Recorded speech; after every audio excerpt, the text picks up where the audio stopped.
एक ऑरेलियस नाम का राज्य था। उस राज्य के राजा को एक बहुत ही प्यारी बेटी थी। उसका नाम एलिजाबेथ था। एलिजाबेथ जितनी प्यारी दिखती थी उतना ही प्यारा उसका मन था।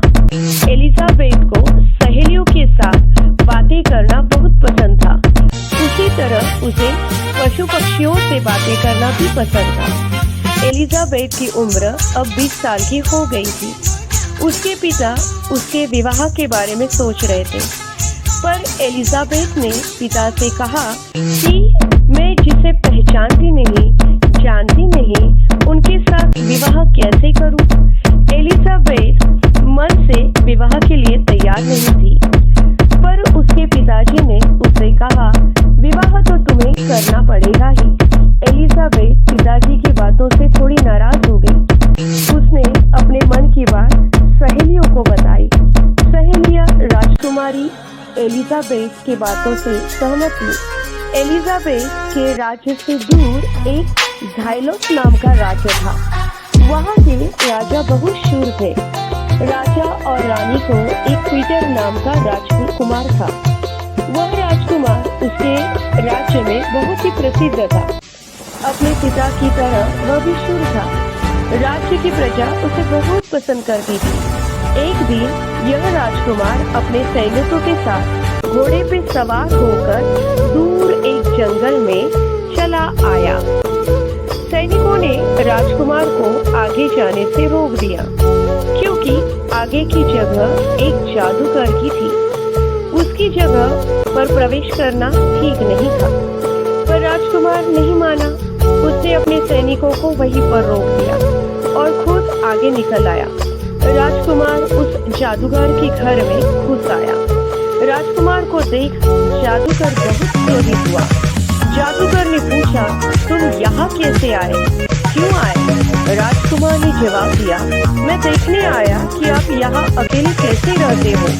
राजकुमार की बातें सुनकर जादूगर और ज्यादा क्रोधित हुआ और उसने कहा, आज अभी से तुम एक मेंढक बन जाओगे और जब तक नेक दिल वाला इंसान के आंसू जब तक तुम पर नहीं पड़ेंगे तब तक तुम मेंढक ही बने रहोगे। राजकुमार थोड़े से डर गए और देखते मेंढक के रूप में बदल गए और जादूगर वहां से गायब हो गया।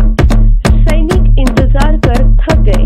उन्हें ढूंढने के लिए निकल पड़े, पर उन्हें राजकुमार पीटर नहीं मिले। कई महीने बीत गए।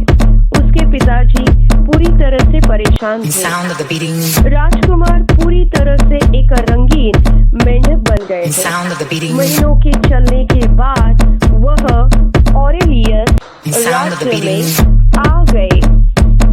उन्होंने देखा एक राजकुमारी उन्हीं की तरफ देख रही है। राजकुमारी रंगीन मेंढक को देख बहुत खुश हुई। आज तक उसने ऐसा मेंढक नहीं देखा था। उसने उस मेंढक से दोस्ती कर ली। वह अपने दिल की बात उसे सुनाती। उसने अपने विवाह की बात भी कही। उसके पिताजी उसका विवाह करना चाहते थे और वह अनजान राजकुमार से विवाह नहीं करना चाहती थी और अब कुछ दिन उसके पास थे। वह रो पड़ी। उसके आंसू उस मेंढक के ऊपर पड़ने लगे। अचानक मेंढक का रूप बदलने लगा और वह पीटर के रूप में बदल गया। राजकुमारी एलिजाबेथ पीटर को देखती ही रह गई। राजकुमार उसे अपने पास लिया और बोला, तुम मुझे पहचानती हो ना? अब तुम्हें मुझसे विवाह करने में कोई दिक्कत तो नहीं हो गई? राजकुमारी एलिजाबेथ शर्मा गई और विवाह के लिए तैयार हो गई। आखिरकार उन दोनों का विवाह संपन्न हुआ और एक प्यारे से जीवन की प्यारी सी शुरुआत हो गई। इनके लिए सब्सक्राइब जरूर कीजिए।